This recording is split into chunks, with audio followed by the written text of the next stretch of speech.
सुप्रभात। हिंदी की कक्षा में नवम के छात्र छात्राओं का फिर से स्वागत है।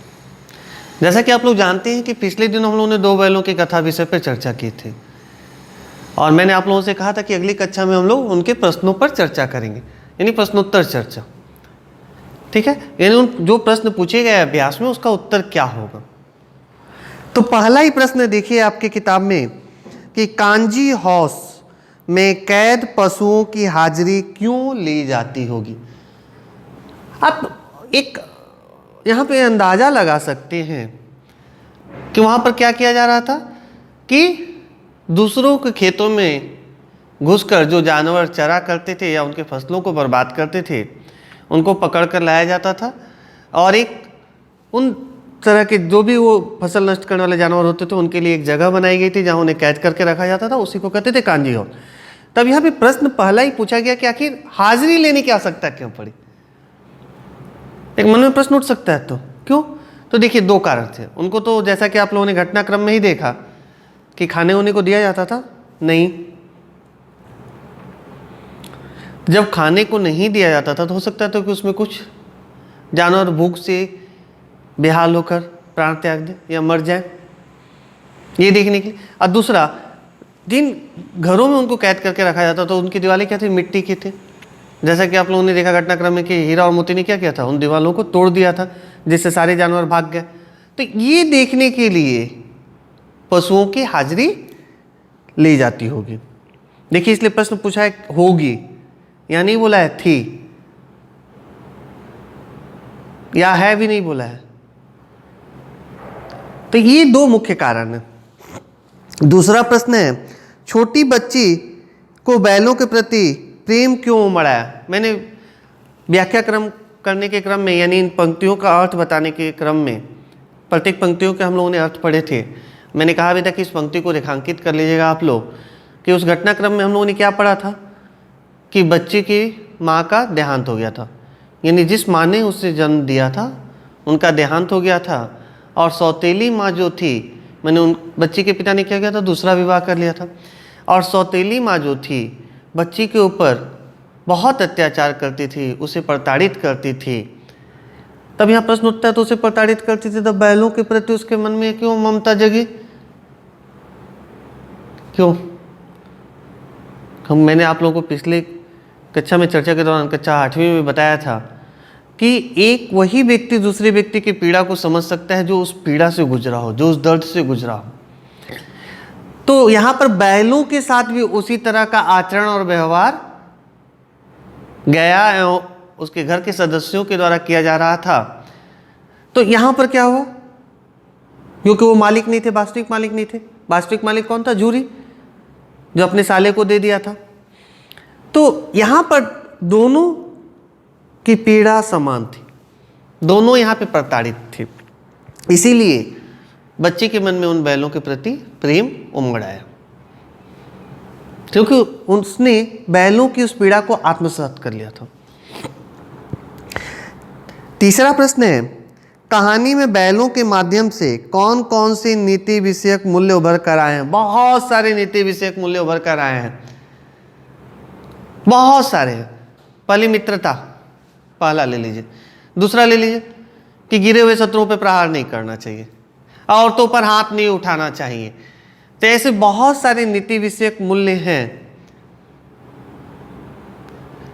जो इस पाठ में हमें हीरा और मोती के माध्यम से देखने को मिलते हैं। अगला प्रश्न है कि प्रस्तुत कहानी में प्रेमचंद ने गधे की किन स्वभावगत विशेषताओं के आधार पर उसके प्रति रूढ़ अर्थ, मूर्ख का प्रयोग न कर, रूढ़ अर्थ शब्दों पे ध्यान देने की आवश्यकता है, मूर्ख का प्रयोग न कर किस नए अर्थ की ओर संकेत किया है। क्या है वो? आरंभ में ही है, प्रथम पृष्ठ पर ही है। उसके सहने की शक्ति, मानी जो उसके अंदर जो धैर्य है, वो जो सहनशीलता है, जो प्रतिकार नहीं करता है, अपनी इन्हीं विशेषताओं के कारण क्या है, या कह सकते हैं कि उसकी इन्हीं विशेषताओं के कारण प्रेमचंद ने क्या कहा है कि ऐसे जानवर को मूर्ख हम नहीं कह सकते।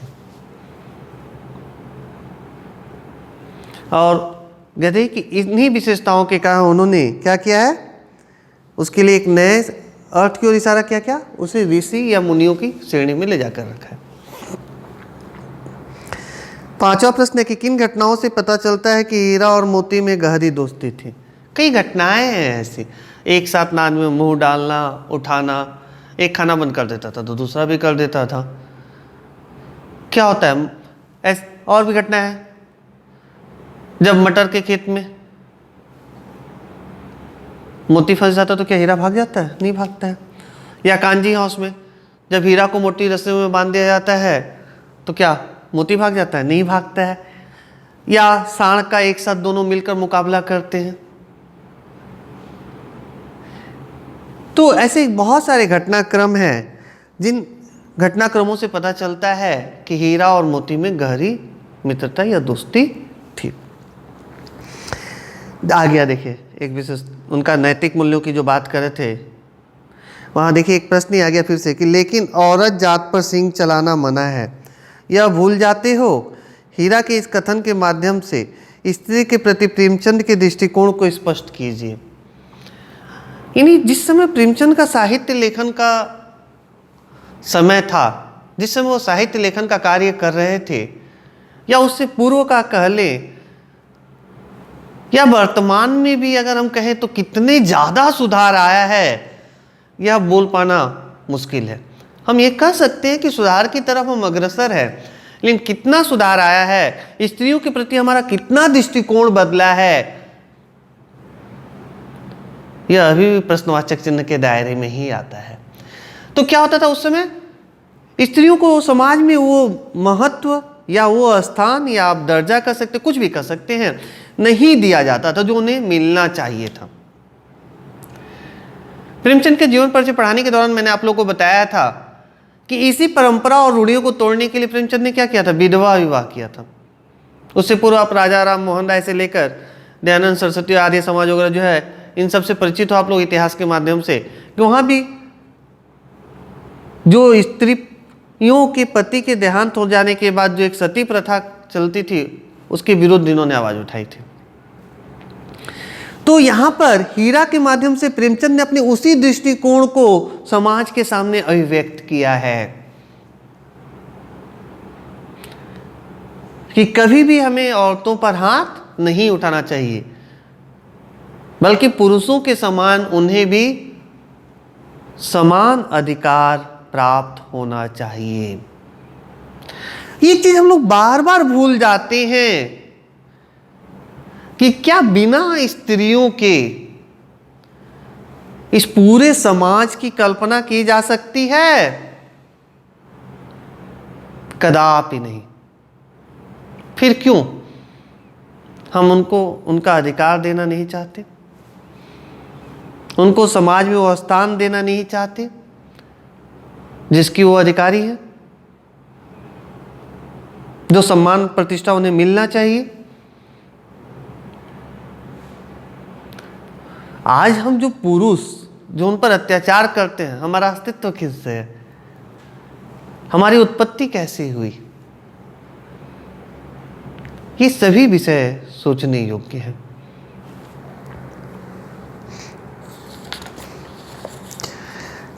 अगला प्रश्न है, किसान जीवन वाले समाज में पशु और मनुष्य के आपसी संबंधों को कहानी में किस तरह व्यक्त किया गया है?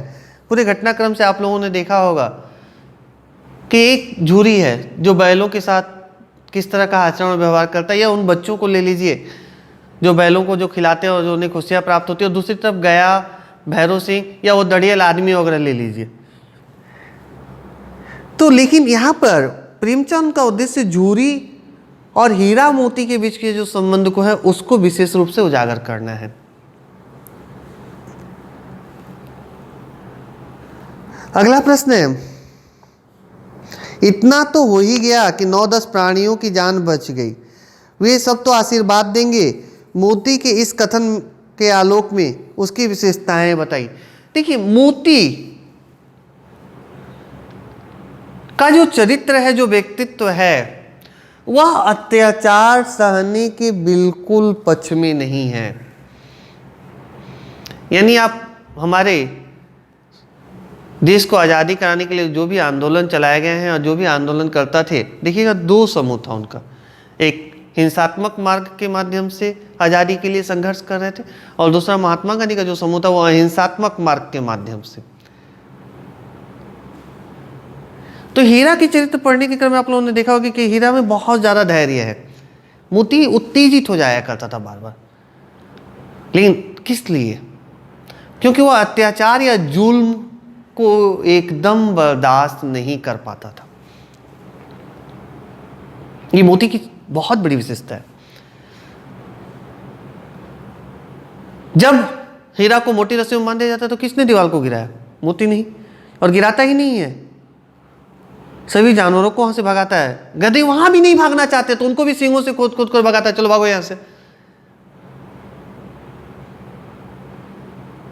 और क्या कहता है कि कहीं ना कहीं उसका जो भगवान के प्रति या ईश्वर के प्रति कई बार उसकी जो आस्था डगमगाती है, वो कहता है कि नहीं, ये जिन जानवरों को मैंने बचाया उनकी आत्मा हमें तो आशीर्वाद देगी। यानी ईश्वर तो देखेगा कि हमने कुछ अच्छा कर्म किया है, और हो सकता है उसी अच्छे कर्म का परिणाम हो कि वो जो दड़ियल व्यक्ति है उनको उसी रास्ते से ले जाता है जिन रास्ते पर उनका घर था। ये भले ही यहाँ इत्तेफाक देखने को मिलता है या एक आदर्श की स्थापना देखने को मिलता है, लेकिन हो सकता है तो ऊपर वाले का वो आशीर्वाद या वरदान के कारण ऐसा हुआ हो। आज से स्पष्ट कीजिए, यानी इन पंक्तियों की व्याख्या करनी है। अवश्य उनमें कोई ऐसी गुप्त शक्ति थी जिससे जीवों में श्रेष्ठता का दावा करने वाला मनुष्य वंचित है। यहीं पे प्रश्न चिन्ह लगा दिया है प्रेमचंद ने। मैंने पढ़ाया था आप लोगों को ये पंक्तियां कि अपने भावनाओं को आदान प्रदान करने के कारण जो बोलकर, लिखकर या सुनकर, समझकर हम लोग जो करते हैं इन विभिन्न माध्यमों से, मनुष्य को जीवों में सर्वश्रेष्ठ साबित किया गया। क्या मनुष्य में हीरा मोती की जो विशेषताओं को हम लोगों ने पढ़ा वो है? वैसी मित्रता देखने को मिलती है? नहीं। औरतों के प्रति समाज में जो पुरुष का दृष्टिकोण है, जो हीरा में हम लोगों ने देखा, वो देखने को मिलता है?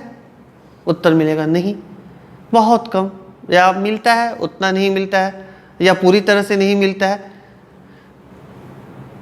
तो क्यों यहां पर प्रेमचंद ने बैलों को मनुष्यों से भी श्रेष्ठ कहा है? इसका उत्तर आपको मिल गया, उनकी इन्हीं विशेषताओं के कारण। देखिएगा क्या होता है कि आप किसी भी एक जानवर को जब पालतू बनाते हैं, वो आपका भक्त बन जाता है, स्वामी भक्त होता है वो। लेकिन इंसानों पर आप विश्वास नहीं कर सकते। मैं ये नहीं कह रहा हूं कि हमें इंसानों पर विश्वास नहीं करना चाहिए, या प्रेमचंद का कहना भी यह उद्देश्य नहीं है। प्रेमचंद ने हमारी उन कमजोरियों की तरफ या हमारी उन दुर्बलताओं की तरफ इशारा करने का प्रयास किया है जो हम मनुष्यों में दिन प्रतिदिन बढ़ता जा रहा है। क्या? स्वार्थ की भावना, लोभ या लालच की भावना, ईर्ष्या या द्वेष की भावना, ये जो हम मनुष्यों में दिन प्रतिदिन बढ़ता जा रहा है। और मनुष्य यहां पे क्या हुआ? भाई भाई का दुश्मन बन जाता है, बाप बेटे का दुश्मन बन गया है। आखिर क्यों? क्या यही हमारा आधुनिक समाज है? इसी आधुनिक समाज की कल्पना हम लोगों ने की थी, या हमारे देशभक्तों ने जो अपने प्राणों की आहुति दी थी, क्या इसी आधुनिक समाज के लिए?